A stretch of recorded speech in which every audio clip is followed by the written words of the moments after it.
Absolute Green Lantern Green Arrow. I got this recently because Neal Adams died, and I wanted to read some Neal Adams stuff.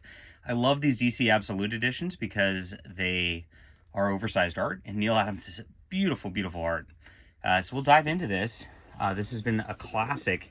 Everybody says this is some of the best work out there from DC. We'll see how it is in just a moment. My name is John Delarose. I am a #1 best-selling author, an award-winning comic creator, and I've got my links in the description below if you think my taste in comics is good, or if you just want to check out my stuff, support the channel, support independent comics. I would really appreciate if you go down there and do so. We're really doing well right now, and I appreciate everybody for helping the channel grow and helping our comics grow especially. There's very few people outside of publishing houses who produce as much content as I do on the comic end. So check it out. The modern day Stan Lee. Yeah, we'll go there. All right. This is Green Lantern Green Arrow. It's written by Dennis O'Neil and, of course, drawn by Neal Adams, as I discussed before. Get a nice little introduction to this right up front. This is from the 70s. So we get Green Lantern Green Arrow. It starts with number 76. And they paired the characters together, and they do this road trip across the country. They're very different people. You got it starts out, and it's a little preachy on some of these issues, but the Neal Adams art is absolutely beautiful, despite the fact that some of the writing's pretty campy. It's really beautiful to look at all the way around. I love Neal Adams' style. What they did here was fantastic. So basically, every story at the beginning, the first couple are you know what, Green Lantern, you're not paying attention to the minorities who are being oppressed and global warming and all this stuff. I think it wasn't global warming back then. It was a different climate crisis. And then Green Lantern would always go, gosh, golly, I'm just a simple guy. I used to think black and white, good and evil were simple things, but there's lots of shades of gray. And every single one of these issues was like this at the beginning. Pretty tough. I was rolling my eyes at this stuff back here. Now, this was not a normal thing back in the 70s. This book was very different from a lot of the stuff back then, which was not as preachy. Most DC stuff was really wacky and out there. And it starts to get back, it starts to kind of revert towards that back in the middle of this book. You get Black Canary joining them over the course of their road trip. At some point, Green Lantern is actually summoned to Oa, which is where the Guardians are. And he gets put on trial because he's, I guess I'm not to that point in the book yet.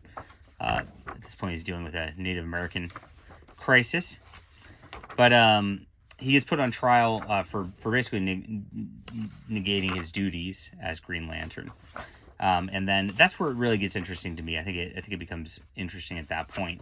And it turns out the trial, it was based on this group that took over the planet where they send the tribunals to, and it was a hoax. And then one of the Guardians ends up going back to Earth to travel with the Green Lantern stuff. This is a really cool drawing here. You can get a little cosmic sort of thing to travel with them. So you get some environmental stories. You get some interesting. The Harpies are coming. This was really fun. We're dealing with the Harpies from mythological times, and what's really fun, the Black Canary Green Arrow relationship over the course of this actually is really nice touch. There's a lady named Carol who shows up, and she's actually through here, and she starts dating the Green Lantern also. So the boys get their honeys over the course of this. But it turns out the Harpies are being manipulated by other cosmic forces, and that was pretty neat. You got some interesting extra dimensional stuff, and that's the type of stuff I want to see with the Green Lantern. I think that's more useful. Now it does get to a point where the Green Arrow is kind of hanging out, but the Green Lantern's got all the power. So a lot of the times the Green Arrow really doesn't have anything to do. He just summons Hal Jordan. But they've invented some situations like the Green Lantern. He's like, oh, my power's been diminished because the Guardians of Oa don't want me to have this on duty. And then there's points where his ring gets stolen, so that Green Arrow has a reason to go into action for the most part. But there's a spot in here they're dealing with some corporate, dumping of sludge and things like that. And what's interesting is there's an environmental terrorist in the middle of it And he ends up trying to become a Christ figure or whatever in this whole deal, but he's actually hurting and harming people through that. So as much as they wanted to present the environmental message, they made the eco guy worse. Very interesting how that happens sometimes in these stories.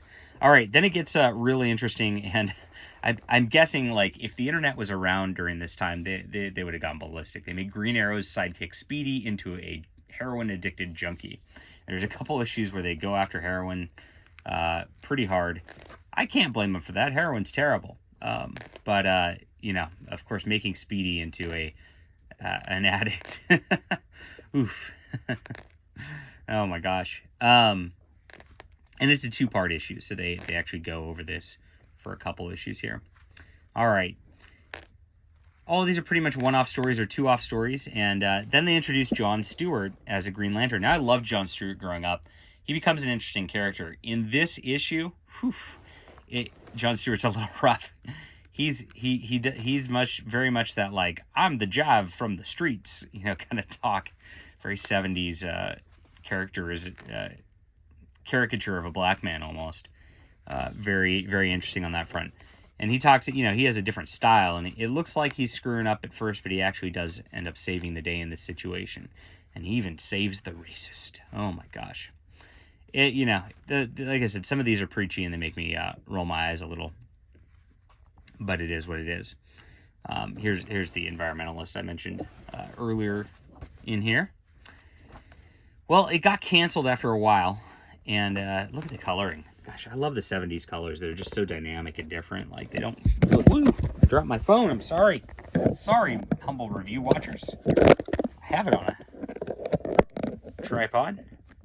Whoops. There we go. I think we're okay now. Let's get back into focus, shall we? There we go. Okay. I love the 70s colors. I think they add a lot to the Neal Adams art. But the Neal Adams art is so dynamic and just, like, so detailed. Like, most of the 70s art is not like this. They're still, like, in the very much the house styles. And Neal Adams really broke the mold. And I think that makes this more enjoyable, having the Neal Adams art, than not. Well, they eventually get canceled. And they have one final story, which runs in the Flash. And it ends up with Green Arrow almost dead because he's having a hard time with a personal situation. And... but he does survive, and Dinah survives too, and that is that. He does the whole thing where I almost killed someone. Oh my gosh! And then he's like going to quit being a superhero, but he realizes he's needed at the end. Cool stuff. All right, so there's one backup story, I guess, from later. I think this looks like it's from the 90s or something like that, where Hal Jordan's like climbing a mountain and kind of saves somebody who's like kind of falling off that mountain.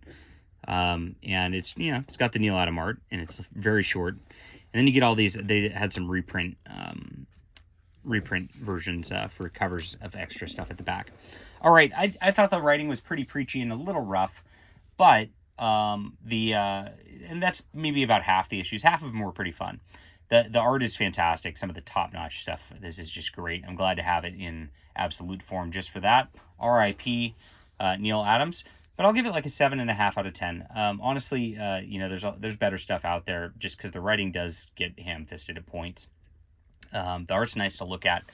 If you do buy it, I'd buy it in the oversized art just so you can get the art at the very least. All right, hit that like and subscribe button. Let me know what you think about this. Leave a comment down below, and we'll be back soon.